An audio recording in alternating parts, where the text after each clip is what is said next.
Ya tadi saya dipanggil lagi dengan Bapak untuk lebih membicarakan masalah ekonomi. Jadi ekonomi bagaimana supaya akselerasi dari pertumbuhan kita ini dari segi pertama investasi kontribusi bisa berbesar, kemudian hilirisasi.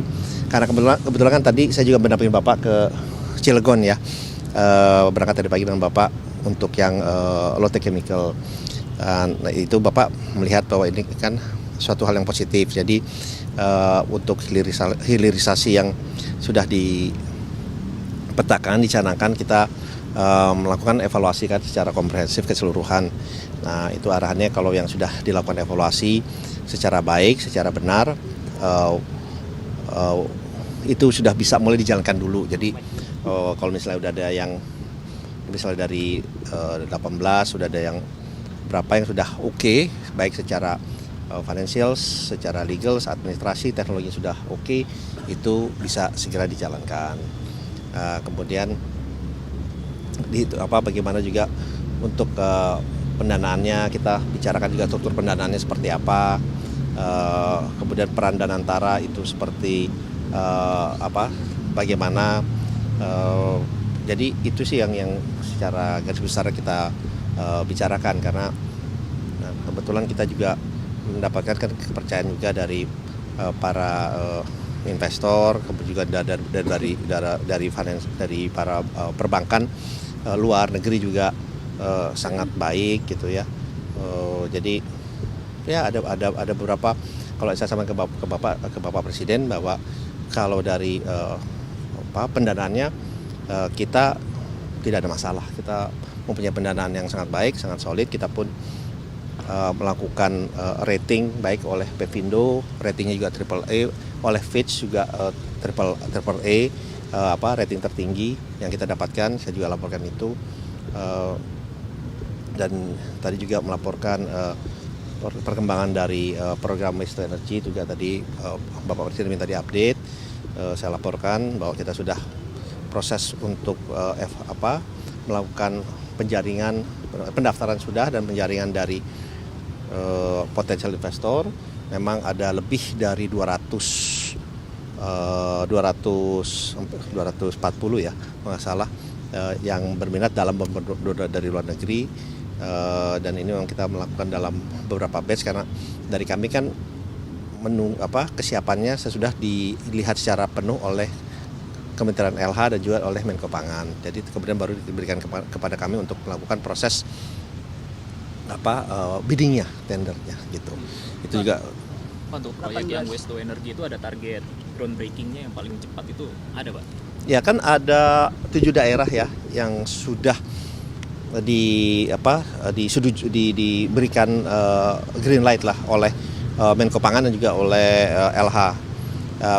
Kita minggu depan, minggu depan itu kita akan buka untuk proses biddingnya, masukkan penawarannya ya. Itu mulai proses kita memberikan data dan penawaran itu kita mulai minggu depan gitu. Jadi karena dari 6 itu, dari 7 itu memang kesediaan lahannya kan sudah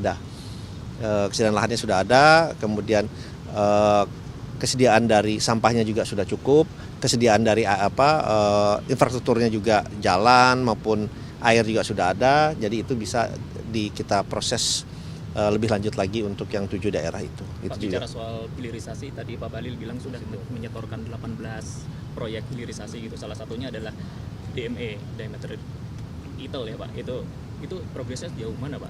Penugasannya dari Danantara?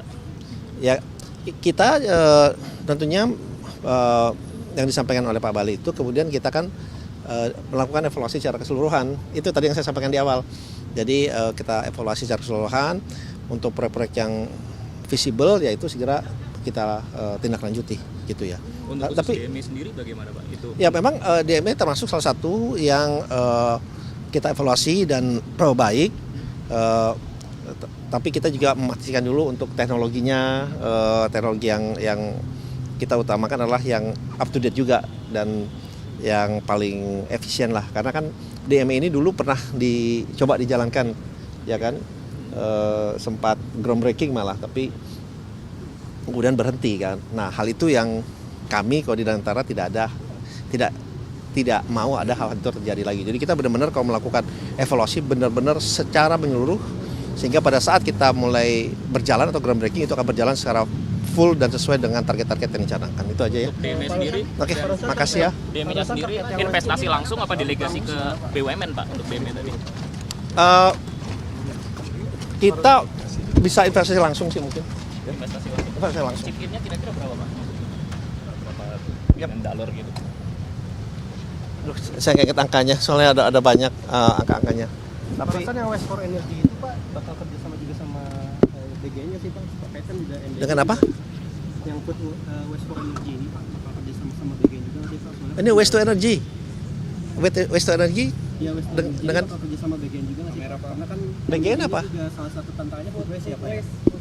Oh, food waste. Oh. Bakal ada kerjasama ke situ juga nggak Pak? Ya kita pokoknya kerjasama gini, kita pokoknya dengan teknologi yang ada kan semua sampah yang ada itu bisa diolah, baik maupun yang terdahulu maupun yang sekarang.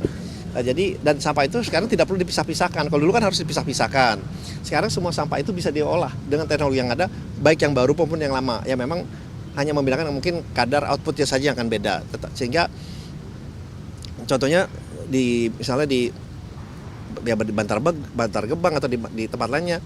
Jadi yang dilakukan waste to energy-nya atau sampahnya itu yang lamanya kita ambil. Jadi harapannya nanti semuanya itu akan bersih gitu.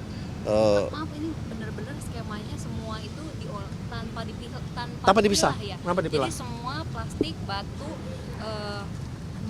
besi, baterai itu termasuk B3 bisa diolah bersama. Iya, ini bisa diolah, tapi kan pasti ya kalau yang besi mungkin ya beda juga kali ya. Tapi pada intinya sampahnya ini tidak perlu diolah, tapi sebelum tidak diolah, tapi tidak perlu dipilah, tapi bisa dilakukan secara keseluruhan. Ya. Oke, makasih ya. Pasal yang kata kerjasama